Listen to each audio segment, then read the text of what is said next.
What is up, Pass the Rock fans? It is still 2023 today. It's going to be 2024 in a couple days, and maybe next year the Detroit Pistons will win a game. This is Pass the Rock. What do y'all pass the gosh darn rock? Hey yo, I'm trying, I ain't lying, and hosting this will be Brian. Posting like Kobe Bryant, flying to see the pilot. Hit the hezzy, we got Jesse, opinions get kinda messy. A fan of out of lefties, from football to racing jackies. He go silly when he go deep, sheesh, is Zach Zeman. Teaming up with Jack, we stack the whole team, man. Pass the rock, don't stop the shot clock. Smack the slap shot, come on, now let's talk. Pass the, yo partner, pass the rock, for real.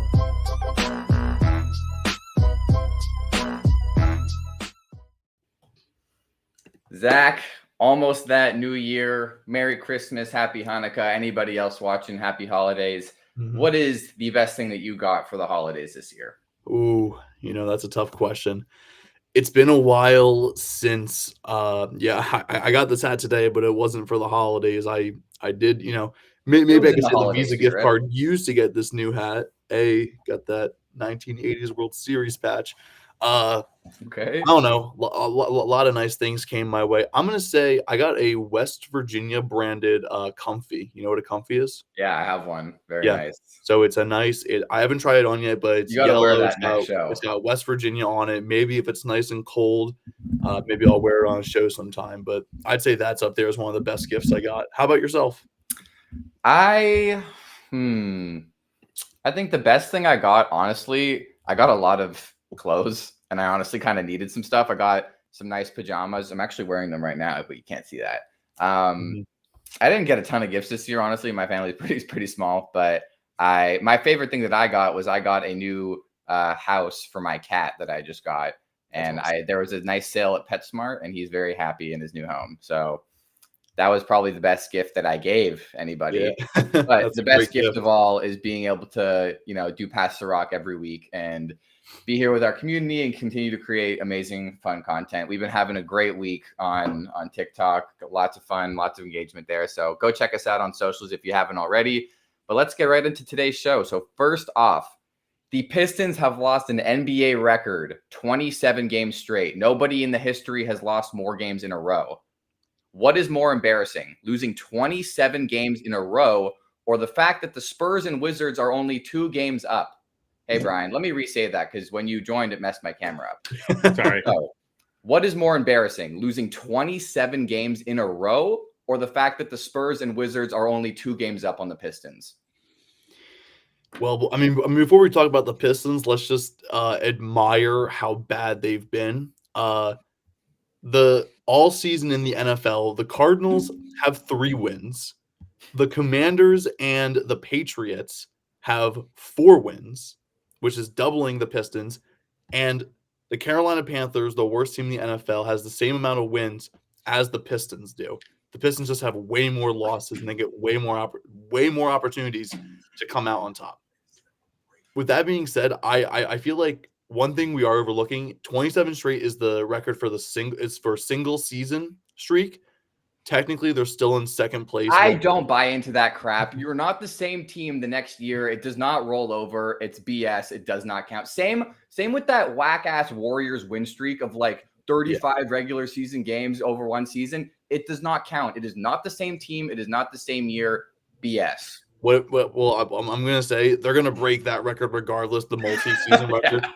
So all they need to do is lose to the Raptors, and they break that record tonight. If they lose, because now the Raptors are going to lose to the Pistons. If they lose to the Celtics, that technically ties that multi-season record of 28 games. But like, do what you will with that. If they hit 29 losses straight, that's the official, no doubt about it, no contention record.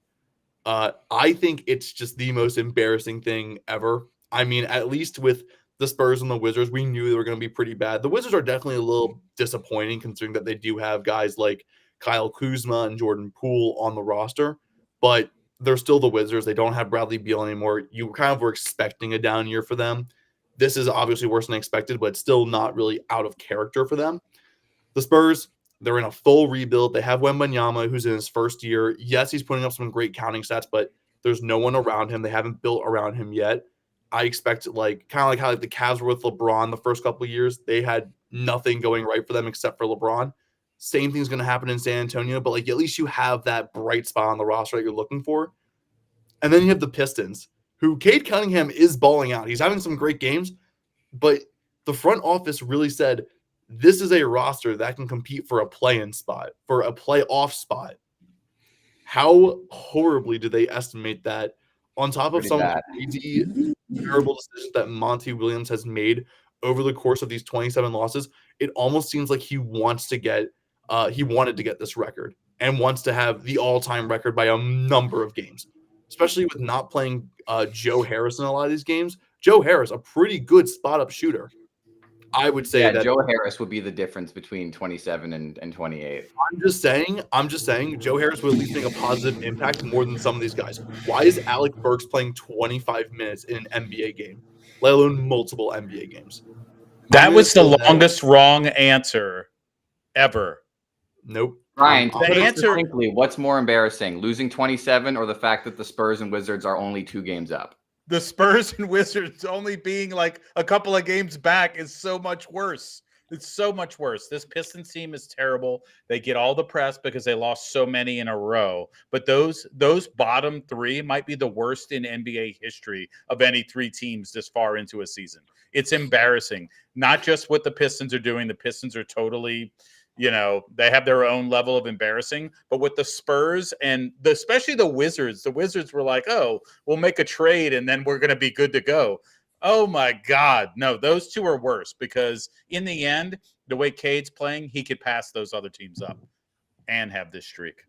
I think it absolutely has to be the Wizards being more embarrassing. They're not supposed to be this horrible. Like, they actually have they have a solid, not solid, but they have a better than 5-25 roster. They got Jordan Poole, Kyle Kuzma, Daniel Gafford, Tyus Jones, Denny Avdia, Bilal Coulibaly. Like, they've got some players on that team. DeLon Wright. Like, they should not only this team is the worst team in NBA history, the Pistons. They should not only be 2 games above that team. Right. I don't understand why we're acting like guys outside of Poole, Kuzma, Avdija, and I guess Gafford are actually quality NBA players still in the NBA. I don't know why we're acting like that. Tyus Jones was the best backup point guard in the NBA last season, and I don't know what they're doing with him. The Jordan Poole move was terrible because he's just not. It was totally awful, terrible move for them. But I'm saying I wouldn't act like the Pistons are that bad either. They've got a pretty decent roster. Yeah. It's actually insane to me how many games that they've lost in a row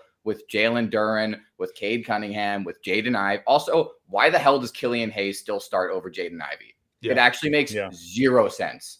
It makes no sense why you have guys like Alec Burks playing 25 minutes a night and Joe Harris doesn't get any minutes. And Asar Thompson had 8 minutes the other night in the game they lost to the Nets. That makes no sense. If you're going to lose, at least play your young players. Don't play Alec Burks for 25 minutes if you're going to lose 27 games in a row. I think if Asar Thompson plays 25 minutes, they would have won a game by now. Well, I'm really honestly, if it's not I'm really scared it's going to be the Raptors tomorrow on Saturday. If it's not the Raptors, we genuinely might go until February without seeing them win a game. Their schedule gets tough. They do get the Spurs in the middle of January at some point.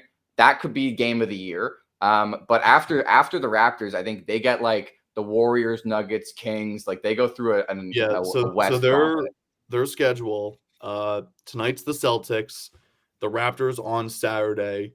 They go to Houston January 1st. Then they go to Utah the 3rd, and then you have that Warriors, Nuggets, Kings gauntlet, followed by the game. Why are the Warriors in the gauntlet?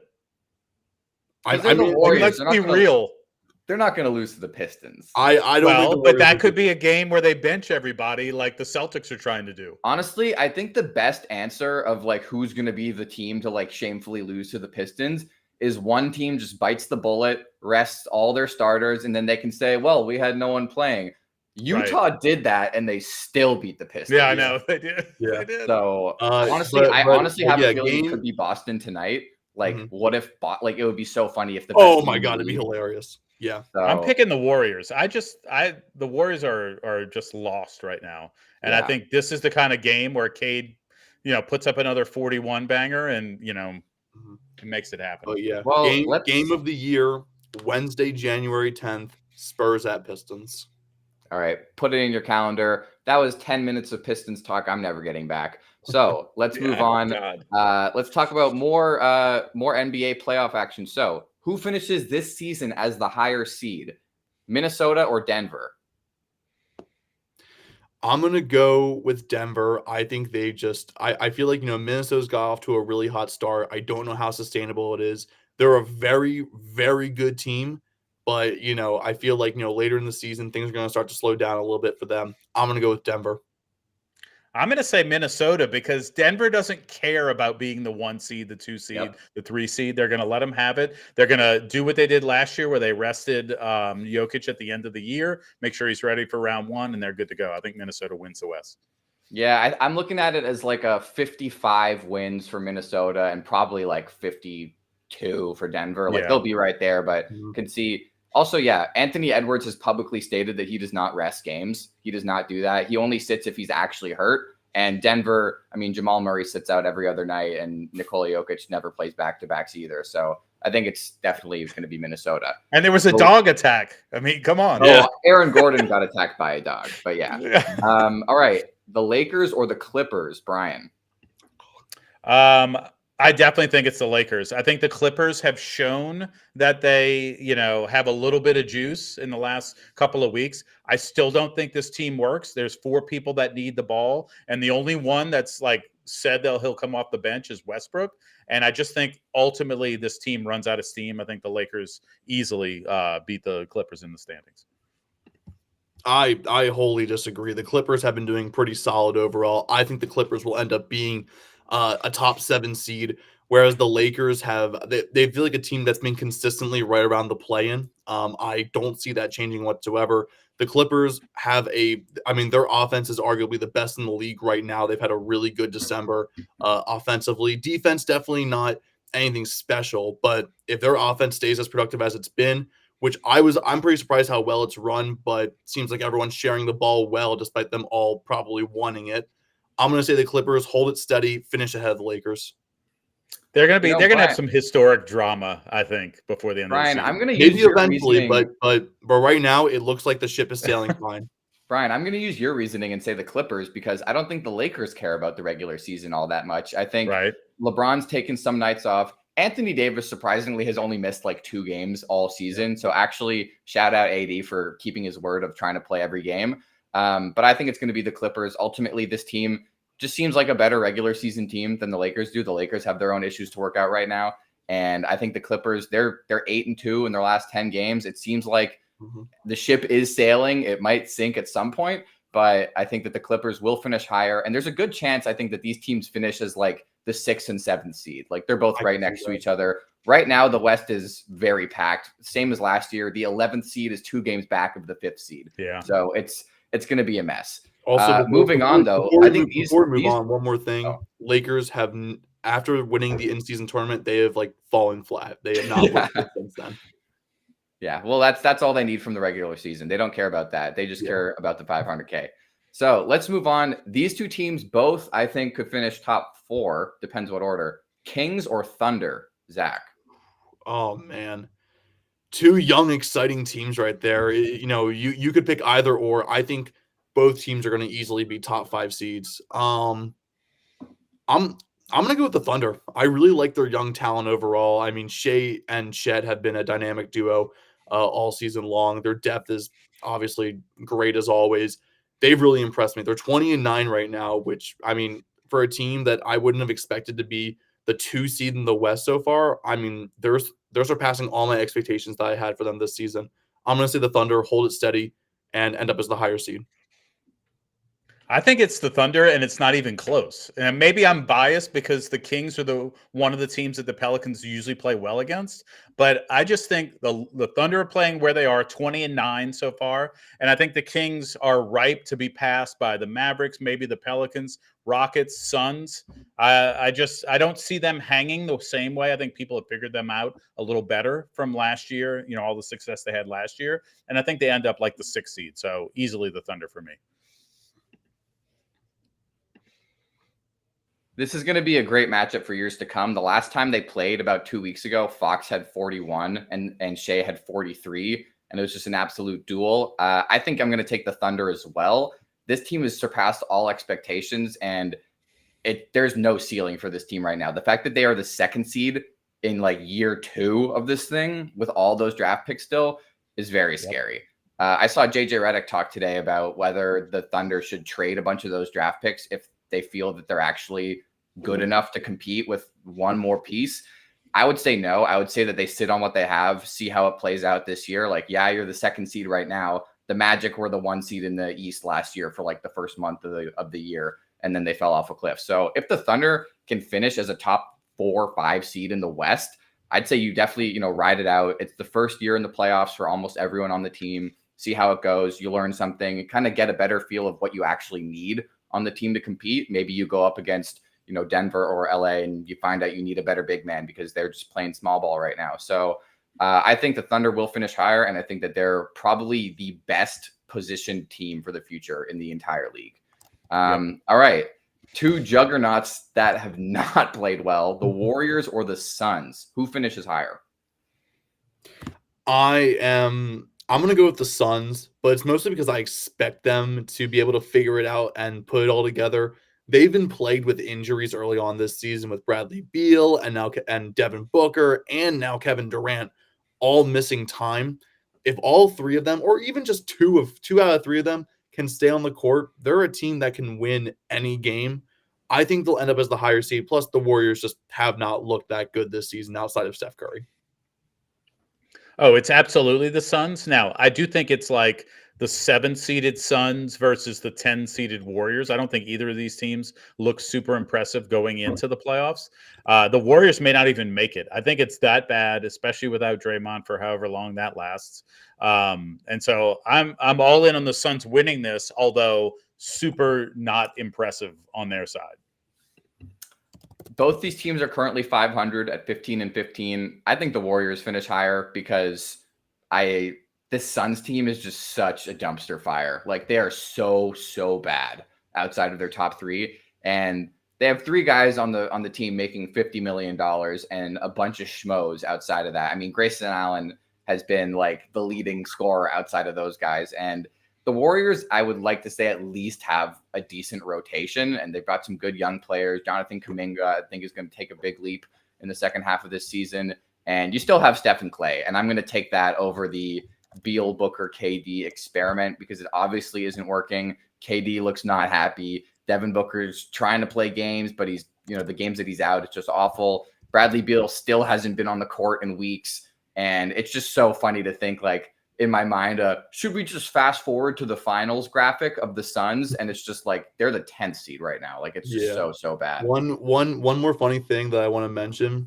One of my friends at school recently posted a picture saying, "Just joined the Warriors bandwagon with a Steph Curry jersey." He's a Steelers fan, so there's like no basketball team. I'm a little late. I want to tell him, you're about like half a decade late to this bandwagon. But yeah, guys, I just got a brand new iPhone 8 for Christmas. Let's go. Yep, same type of vibe. I was like, dude, like, first of all, why? Secondly, you're a bit late.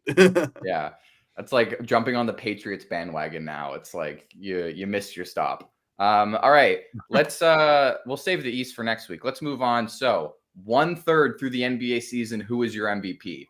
Brian. Ooh. 1/3 through the end.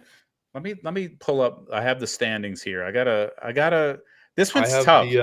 Part it's of really me not wants to tough. say, you don't think?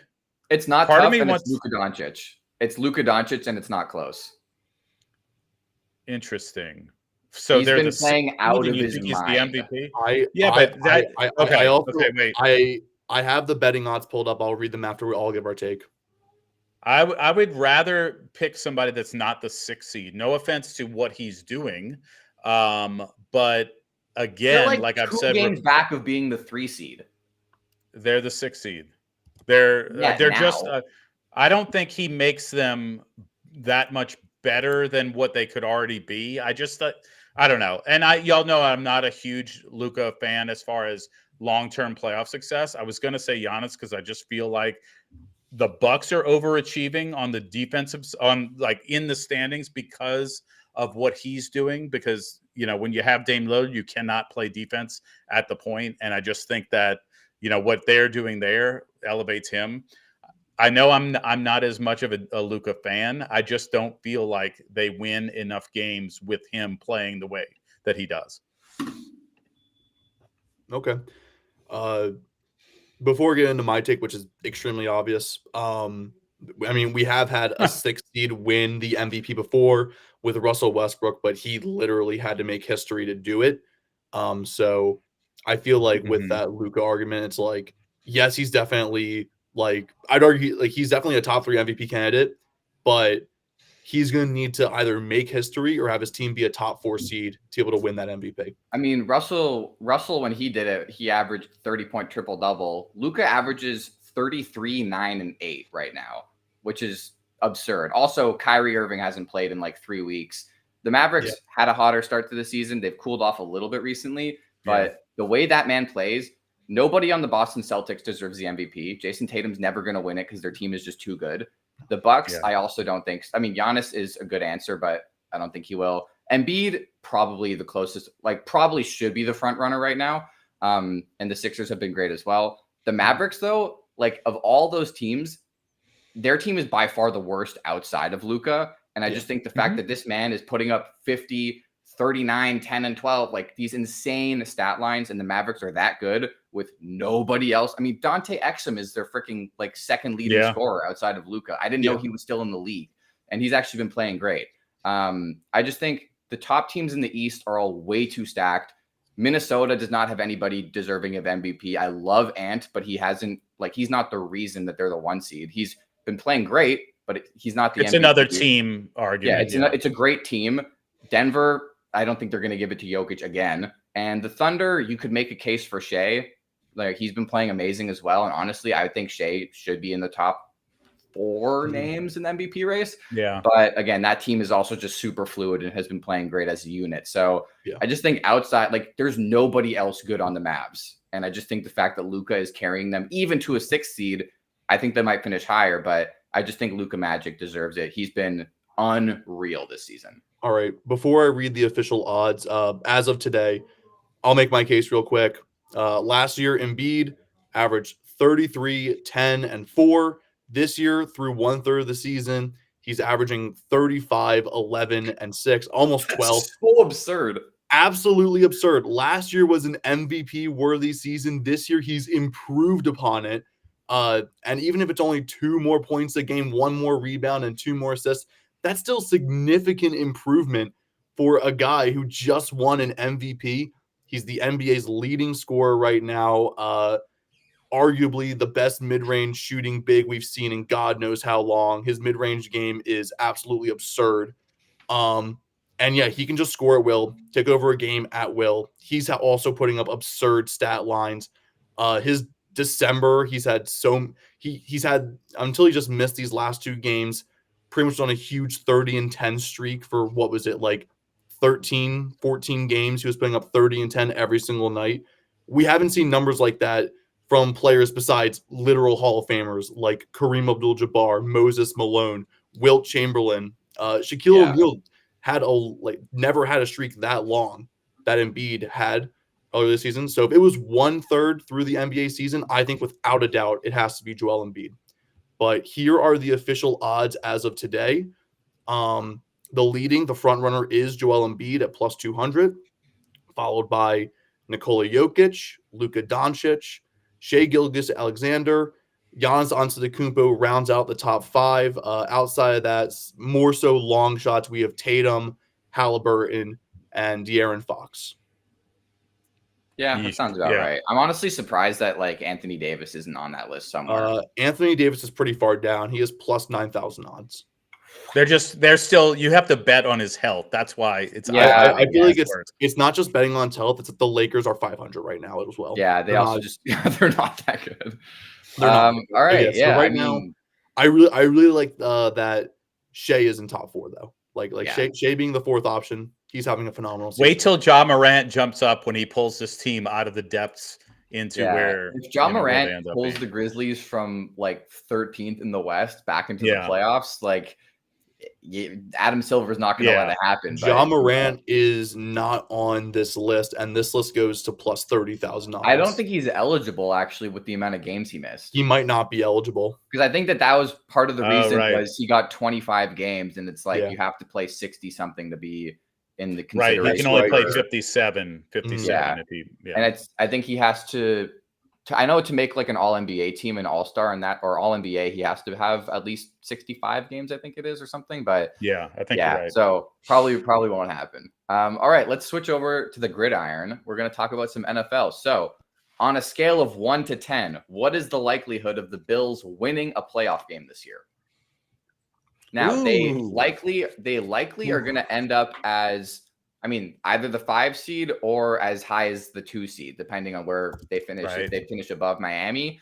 So as the 5 seed, they would most likely play whoever wins the AFC South, I guess. Yeah. If it's right now, Jacksonville, but I don't think they even win the division at this point. Well, CJ Stroud's actually back this week, by the way. So that's big for the Texans. So what is the likelihood of the Bills winning at least one playoff game, Brian?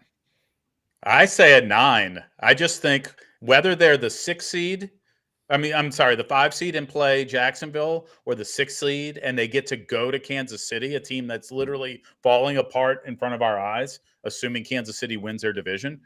I really like the Bills. I don't necessarily think they win the entire AFC because eventually they'll have to play the Ravens, but I could see them getting to the AFC Championship out of the wild card, winning 2 away games. Okay. Dak? I'm assuming with the notion that they end up as a wild card team, I think the Dolphins will end up winning the division. If they were to host a playoff team, I'd probably give them like an 8. But since I'm assuming that they're going to be on the road, I'm actually going to go with like a 6, just like their current projected seed.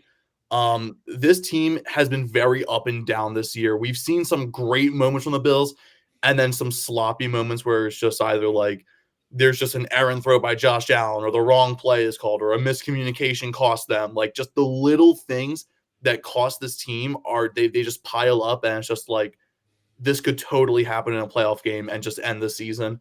I do like their chances against the Chiefs, even though I think the Chiefs the Chiefs at Arrowhead, they win that most of the time. If they face an AFC South team, if it's the Texans, I actually like the Texans a lot in that matchup. I think they'd have a really good shot against the Bills. But I mean, I feel like I'm slightly favoring the Bills in those matchups, but I'm not like being like, oh, I think the Bills outright beat the Chiefs, the Jaguars I think they do beat, but the Chiefs, the Texans, I think those are harder matchups than you might think. I'm gonna say it's an 8 because I think that the Bills are playing the best out of anybody in the AFC, not named the Baltimore Ravens. I think that the Dolphins, they beat the Cowboys last week. I mean, they've been shaky. This conversation would be a lot different if the Bills lost to the Chargers because they were close to losing that game. But they've been playing really good football as of late. It seems like they finally discovered that they have a run game, which has just been the biggest hole in the Bills team for the last 4 years is they just did not have a run game and they didn't commit to it. People thought James Cook was a bust last year and now he looks like a top 10 running back in the league. So I'm going to say it's an 8. I think that no matter who the Bills play, as long as it's not Baltimore, that they probably win that game. I think they would be lucky to get the Chiefs in round 1, get them while they're still messed up. If the Chiefs win the wild card round and you meet in the divisional, I don't think you want to get them while they start to get hot. But if you can catch the Chiefs while they're sliding, get them out early, I think that that's their best chance going forward. All right, Zach, on a scale of 1 to 10, what are the chances that Lamar Jackson wins MVP? Ooh, we're talking about the QB award. Right now, I'd give it a 7. I think there's a very good chance that Lamar ends up with the MVP this year. To me, it's already come down to Lamar or CMC, and this is an award that's typically given to quarterbacks. Lamar's had a phenomenal year. A lot of quarterbacks have had very solid years, but they've had dents in their MVP cases, which is why they're lower than Lamar Jackson right now. I don't think Lamar is like the runaway favorite yet. I still think CMC has a legitimate claim. And to me, he should be the MVP. But because it's a quarterback award, I think Lamar right now, if the season ended today, he's your MVP. He is who will get the award right now if the season ended today. I'm not saying it's set in stone yet, which is why I'm not going higher. But I think a 7 is a really good spot for him. I think it's a 9. I think after the game Monday night, he's firmly in the position to do it. I think you have CMC and you have a real dark horse with Tyreek Hill. Both guys, if they have stupid, crazy final 2 weeks of the season, if Tyreek gets not only to 2,000, but maybe 2,100, I think you'll have some votes go his way. And maybe if Lamar stumbles at all, but for the most part, it's Lamar's award at this point. Brian, So, for him to get to 2,100, he would need 450 yards in 2 games. that's what I'm saying. If he gets 225 a game, I think people are going to vote for him. Even if he gets to 2,000, it's possible. I think if he gets to 2,000, he has a chance because I think people are just going to be like, well, that's an unbelievable season. Miami wouldn't be anywhere near where they are without him because the quarterback play has not been unbelievably stellar. But I think it's Lamar's award. To me, the biggest knock against Tyreek Hill, and it's honestly a very dumb knock, but it's going to be a knock regardless. He missed a game, and that's going to weigh on people a lot that he missed a game during this immaculate season.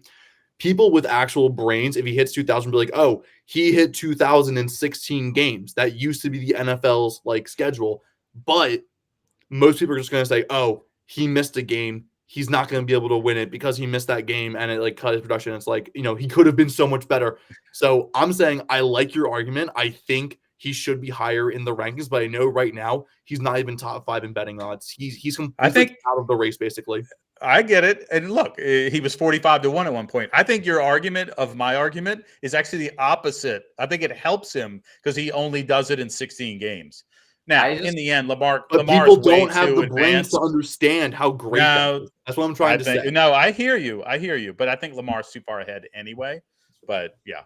I'm going to give this an 8 because I think it's very possible. However, this changes every week. Dak Prescott looked like the favorite until he lost to the Bills and then now the Dolphins again.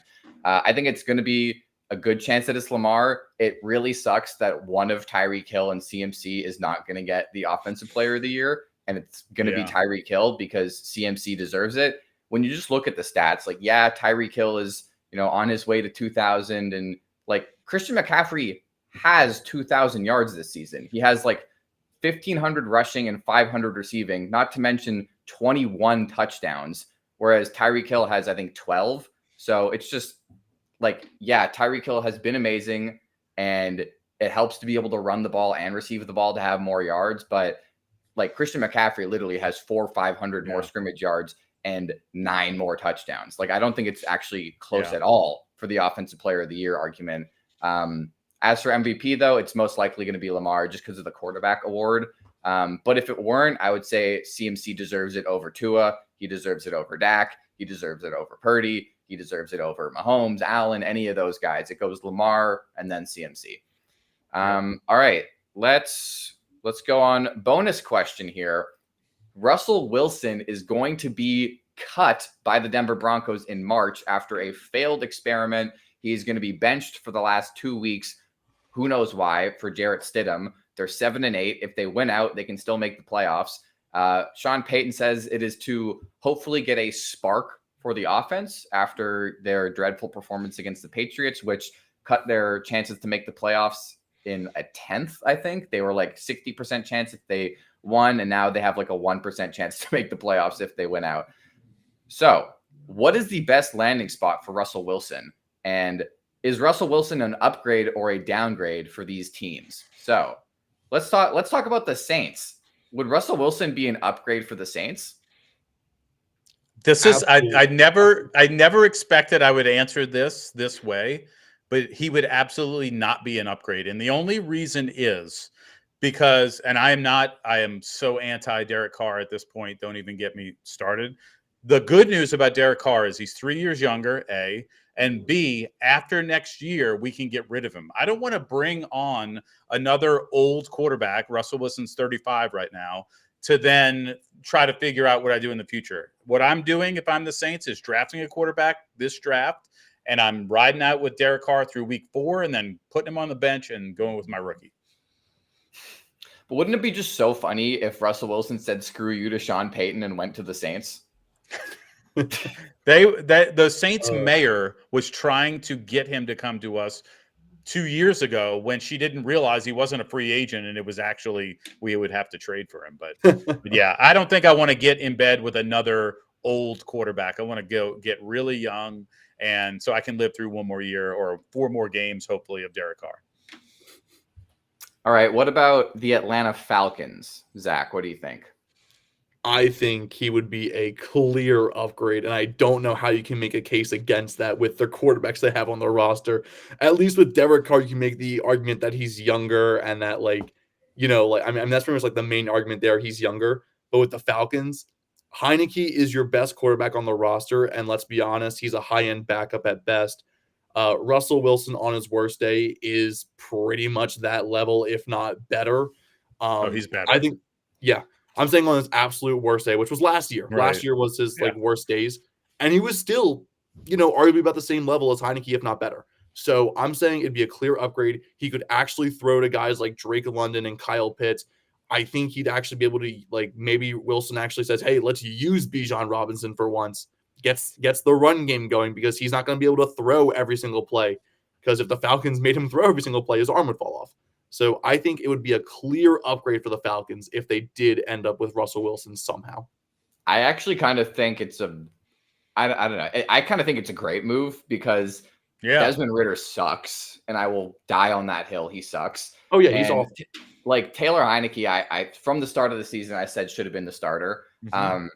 Russell Wilson, say what you want about him, is still arguably the best deep ball thrower in the league. You know, he might not have a complete game, but on a deep ball, you know, he's one of the best with the placement, the power, the accuracy.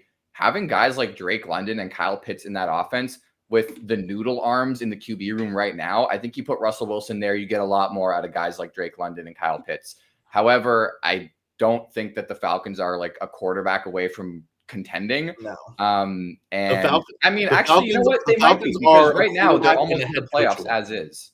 So they actually might be. However, a 35-year-old quarterback for the Falcons timeline doesn't really work out, but I think that it would get them a hell of a lot closer. And honestly, they could probably win the division off of that. Mm-hmm. All right, Brian, the Minnesota Vikings.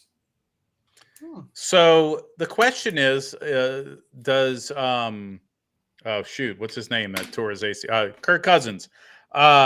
Is he still with them next year? Or is he at the end of his contract? So if he's not at the end of his contract, absolutely not. Is that an upgrade? If he is, I'm pretty sure he's walking because there was all the talk about where Kirk Cousins is. I'm checking his contract. Yeah. Because then you're looking at Nick Mullins or Darren Hall, who's starting. Kirk Cousins will be a free agent after this season. He will still get money from the Vikings from I think his signing bonus or whatever. But yeah, he is an unrestricted free agent after this season. You need a real quarterback, or else Justin Jefferson's gone really, really soon. So I don't know that Justin Jefferson is waiting for you to provide a rookie quarterback and get him up to speed. So you're going to have to sign a veteran. There'll probably be better veterans out there, but Russell Wilson's an upgrade. Wilson, you said that Wilson's 35. Kirk Cousins is also 35. Right. That wouldn't mess too much with their timeline overall with, how they probably want their quarterback to be at the moment. I do think Russell Wilson's an upgrade. I don't think he's like a massive upgrade for that offense or anything, but he's definitely a bit of an upgrade. But I really think I don't think they completely move on from Kirk Cousins. He's been fantastic for Minnesota in the time he's been there. He's been a great fit for them. Clearly his teammates love him. I don't see Russell Wilson to the Vikings happening, but I think it would be an upgrade. Here's an interesting one. What about the New York Football Giants? Oh my God. Even though they just paid Daniel Jones. I don't think it's an upgrade. Why do you want a 35-year-old quarterback? Like, I'd rather see. Okay, you got Tommy DeVito, and then you got Daniel Jones. Taylor. Don't forget Tyrod. And Tyrod Taylor, who, by the way, is starting this week and looked awesome in the second half last week. Now, granted, it was just the Eagles, but but in the end, I'm not ruining. Like, youth is too valuable, even if it's youth that you don't believe is going to end up being the end all be all. If Daniel Jones shows anything and you can get something for him to trade, although that contract is really just decapitating that team right now. But I'm not taking on Russell Wilson. It's just there, he's already had his best years, and I don't think his not best years are doing anything for you. All right, here's one for you, Zach. What are the odds now? I don't know if this would work or not. Should Russell Wilson go back to Seattle? Because they have Geno Smith, who's aging out, and I mean, Drew Lock looked amazing last week before, MVP Drew Lock, yeah. But I know that they traded him away. We could see a KD going back to Oklahoma. We might see Russ going back to Seattle. What are your thoughts? Crazy? I don't think it's the worst idea. I do think, I mean, at the end of the day, Russell Wilson is going to retire a Seattle Seahawk regardless. I think he could still put a quality year, 2, maybe even 3 together for the Seahawks. I part of me says like Russ would be an upgrade. Another part of me would like them to maybe get like a young quarterback in like the second round of the draft swing and like see what they can get in a younger quarterback, see if they can find a gem in the draft. Because I feel like, a quarterback room of Russell Wilson and a younger quarterback to be mentored under Russell Wilson is probably the most ideal situation that I can think of for the Seahawks overall. You want him as a mentor? Yes, I'm saying if Russell Wilson was willing to be a mentor for the Seahawks, I think it'd be great for the Seahawks because, you have the aging veteran, the Super Bowl champion, the guy, riding into the sunset with his team that he won everything with.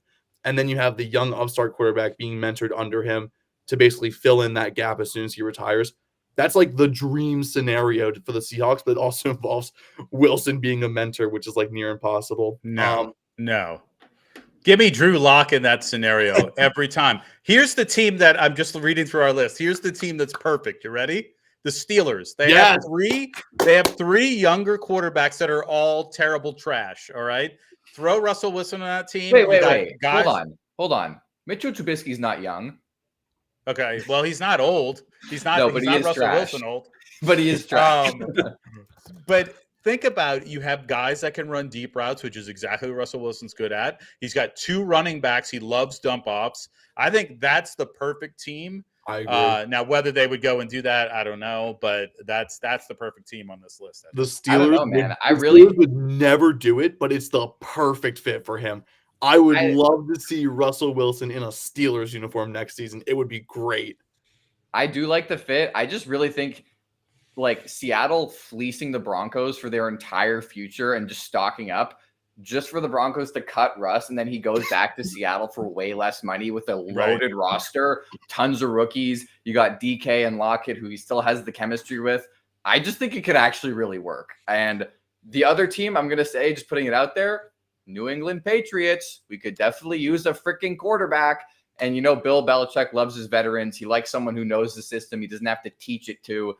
Not that the Patriots are in any way in the shape to contend, but Bill's been known to sign a veteran QB past their prime to, hold the reins. So we had Cam Newton, for Christ's sake. So yeah, I think Russell Wilson to the Pats is actually a very likely possibility. This came to me in my head last night. I was like, oh my God, Russell Wilson's going to be a Patriot next year. And I just couldn't stop thinking about it. Jesse, I looked at that. Look, Jesse, you're getting Drake May or Jaden Daniels, and you're going to like them.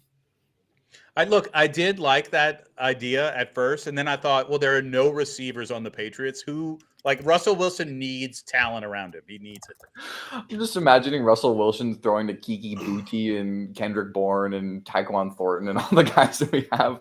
Anyway, I actually really think that back to Seattle is the right move because he's known there. I don't think he's like hated there. People still like him in Seattle. He has the chemistry. He knows the system. He knows the coaches. And the team is way better than it was 2 years ago and is looking very bright. So I actually think Seattle is one of the few teams that is really a quarterback away from seriously being a contender the next 2-3 years. Like their defense is legit. They've got some great corners on that team. And not to mention, Kenneth Walker's a stud. DK Metcalf is a stud. And Drew Lock is good, sure, but he's not going to be the franchise quarterback, or else he would have been, and they wouldn't have got Geno Smith. So could be a good move. Anyway, let's move on. We are going to go on some more NFL action. So what is more likely, the Chiefs win the Super Bowl or lose in the wild card round? Brian. I think the answer to this is losing the wild card round. I really do. I mean, I know you shouldn't. I tell myself this season every week, don't be so bad. Don't be so down on the Chiefs because they always figure it out. They have not figured it out. They haven't come close to figuring it out. Mahomes is now throwing some of the stuff he's throwing. I'm like, oh my God. Kelsey's dropping balls. They don't know what it is. Kelsey's never really open anymore. The receivers are open and can't catch. The running backs, Pacheco couldn't even keep his helmet on and then got kneed in the head by one of his offensive guards. Like, this is some like Saints put the bag on your head type stuff. Now, granted, they're still 9-5. Like, they're still finding a way to have a winning record. But I just don't – if they have to play the Bills or the Dolphins or even like the Texans, I don't think the Texans would go in and win because they're just too but they have to play the Browns. The Browns could be their wild card opponent. That's a tough win for them. Joe Flacco looks all world. So I think the better chance is that I just don't see them getting past round one.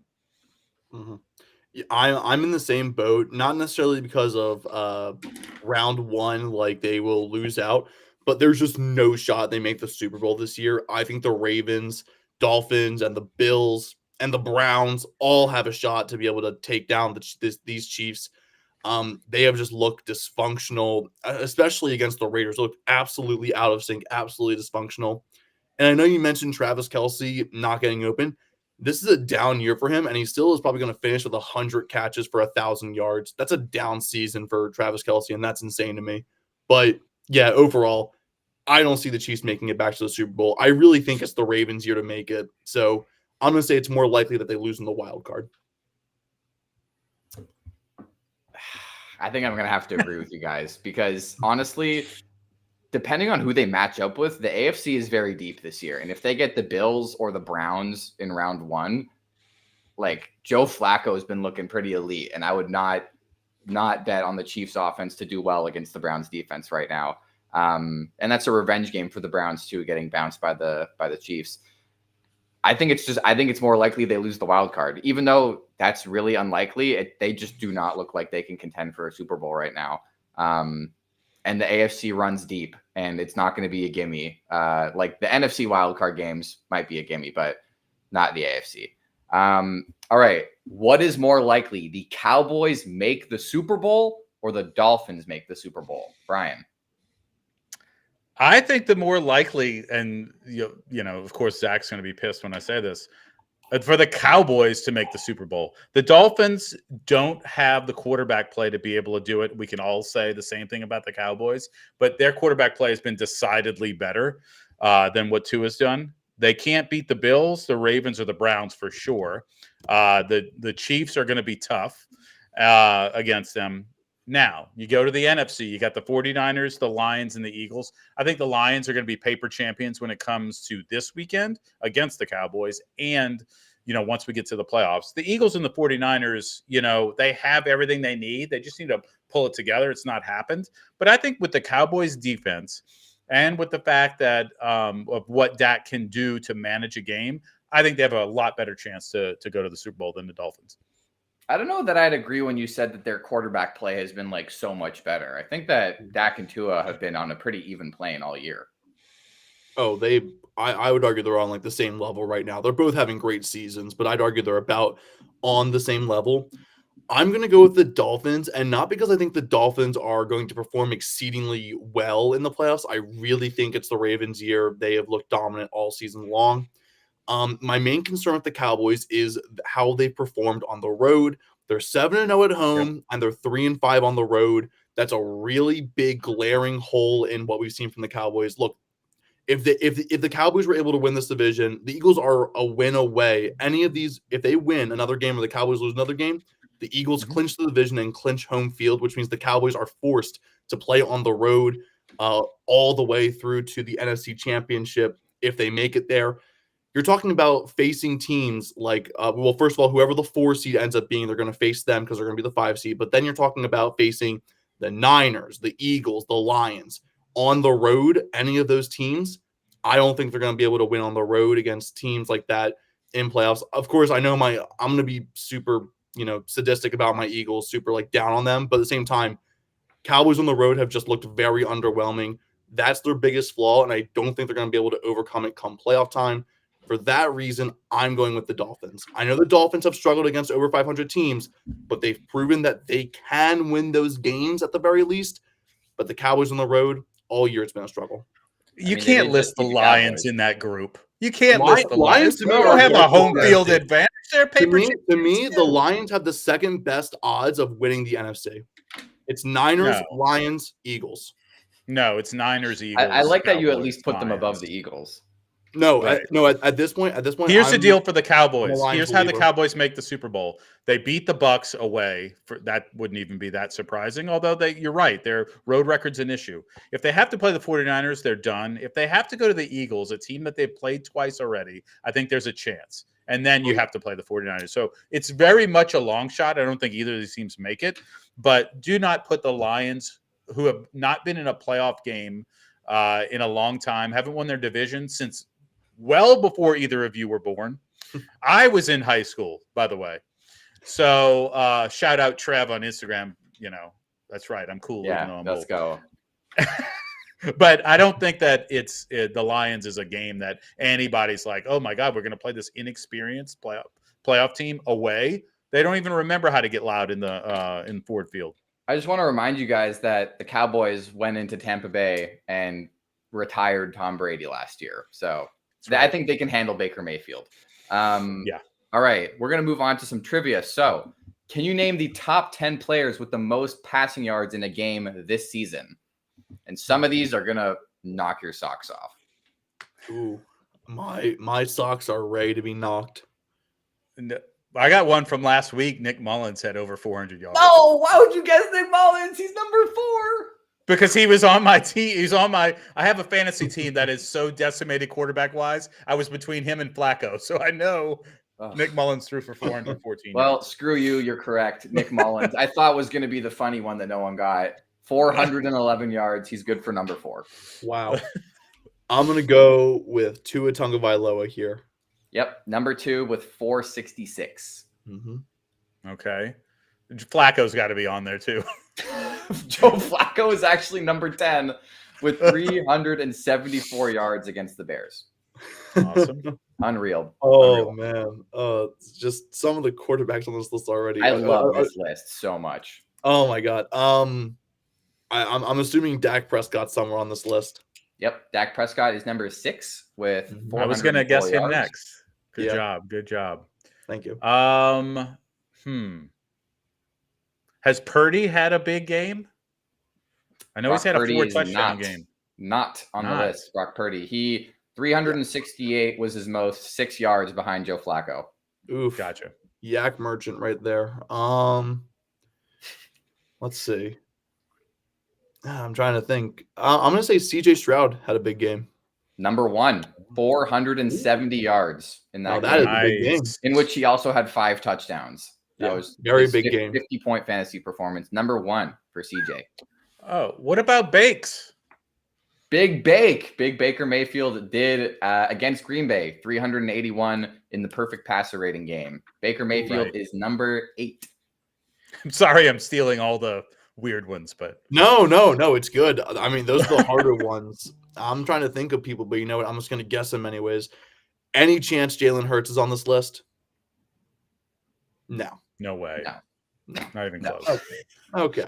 Let me. Sorry, hold on. I can't even see Jalen Hurts because I don't have StatMuse Premium. That's how far down he is on the list. That's awesome. Yeah. What about? Let's go, Josh Allen. He had to have a big game. Nope. No. Somehow no. 359 was his most this year, which is less than Andy Dalton this season. And Andy Dalton's not on the list, but I thought that was funny. Wow. Right. I'm feeling a little Mahomesy all of a sudden. Is Mahomes on the list? looking a little Mahomey. He is number 3 with 424. Oh. So Wow, that must have been quite a while ago. Yeah. It was in October. Yeah. Yeah. What numbers are left? So you've got number 5, number 7, and number 9, I believe. Okay. You said Stroud, Tua, Mahomes, Mullins. You said Baker, Flacco. And did you say... There might be one more. I'm not sure if you said him. I can't remember. This is a long shot, but I think No, he I had think there is one one more. game with a lot of Lamar Jackson. I think he had one game where he was tossing it. Nope. 357 in the Detroit game, but that is pretty far down. Man, I feel like now we're just grabbing. Actually, wait, no, this isn't grabbing at straws. There's a good chance that Matthew Stafford's on this list. No, Matthew Stafford is not. Also, he's not even on the list. Dang. I thought there was a chance with all those weapons. There's one guy I can't remember if you said him now. I'm like, huh. What about Justin Herbert? Yep, Justin Herbert, number 5. In the game against the Vikings in September, 400 yards. I know he had a great 3-game stretch, weeks 1 through 3. Yeah, and then went to nothing. You know what? I feel like at this point we gotta start getting wacky. Any chance the Pastronauts on here? No, but you're warmer. Oh, Kirko? Big Kirko, yeah. Big Kirko. Kirk Cousins is number 9 with 378 yards. Okay. So I think you have 2 left. Oh, 2 left. It can't be Burrow. Gardner Minshew? Did Gardner Minshew pull off some magic? No. No. Oh, Sam Howell?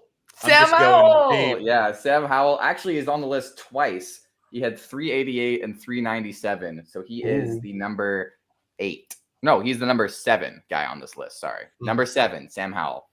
I believe there's one left, unless you said him and I'm just stupid. Okay. We've mentioned his name on the show already today. Already says his name on the show. Is it Big Russ? Russell Wilson? That's what I was going to say. Nope. Oof. Did we say Tua? Yeah, you already said Tua. Yeah, we said Tua. No, it can't be. It can't be Jordan Love. He's not. This guy's not a scrub. He's okay. He's leading the. Yeah, but it's so hard to looking at a list of quarterbacks and. Oh no, it can't be him. Dude, Flacco's been so good. Wait, Will Levis? Just kind of throwing. I'm throwing. He said not a scrub. This guy's top 5. Hey! Will Levis is a dog. He's not a scrub. It's not Joe Cool, is it? Joe Burrow never had a good game this year. No, this guy's top 5 in yards this season. Oh. Huh. Goff? Nope. I don't think he also has over 30 touchdowns this year. Huh. Trevor Lawrence? Dude, I'm just throwing. We talked about his team like 4 minutes ago. Oh my god. Dolphins, Chiefs, Cowboys. I don't know. Come on, guys. Come on, you know it. Oh my god, the chat probably going crazy right now. Please, Case, someone get it. Is it Gino? No. Drew Lock. How many players are there that have 30 touchdowns and are top 5 in passing yards? Yeah, there can't be many, but I feel like we've said them all. I wonder is this the one you thought we said and you were like, I don't know if you said it? Probably. Is it Russ? Like, it's not. Well, no. There's no way Russ has 30 touchdowns. What am I even saying? He was in the MVP conversation for a while. You guys must have said him, or you're just brain dead. Yeah, I think we had to. Who is it? It's Dak Prescott. We said Dak. Yeah, we said that. We said Dak. We said Dak. He was like one of the first guys we said. Oh my god. Oh, Jesse. I Can you think just he say might it have said again so I can no at act the like you just time got too. it? Yeah, Can you just say it now so I can act like you got it? Dak Prescott. Dak Prescott. Against the Shout Giants. out Case who gets to see the behind the scenes. Oh Yeah, my God. I was trying to think if you said Dak or not, but I couldn't remember if he was the first person you said or not. But the first person you said was Nick Mullins. Anyway, Dak Prescott, baby. Yeah. Chat. I mean, chat has our back. Chat knows that we. No, said I knew Dak. that you guys must have said it because there's like no way you wouldn't say Dak Prescott for that many. Dak was like one of our first like 2 guesses. Yeah, that was I wild. guessed Dak. I'm the one who said Dak. All right. Yeah, that's right. Dak was our 4th answer. Brian had Nick Mullins and Joe Elite. I said Tua and Dak. Yeah. Whoopsie. All right. Well, that was fun. So that I actually gotta go. So I gotta sign off here. We got a lot of stuff from today, so we can save our trivias that we have here for next week. Mm-hmm. Thank you to everybody in the chat who's been hanging with us. That was an atrocious trivia on my part. Thankfully, the power of editing, right? So if you're watching right now, I want you to comment on the video when it comes out. Hey, didn't they already say Dak Prescott? Exactly. So go for it. Anyway, this has been Pass the Rock. Lovely holiday show. We will see you all in 2024, starting, I don't know what day we'll be recording, but we'll be back in the new year, and we'll see you then.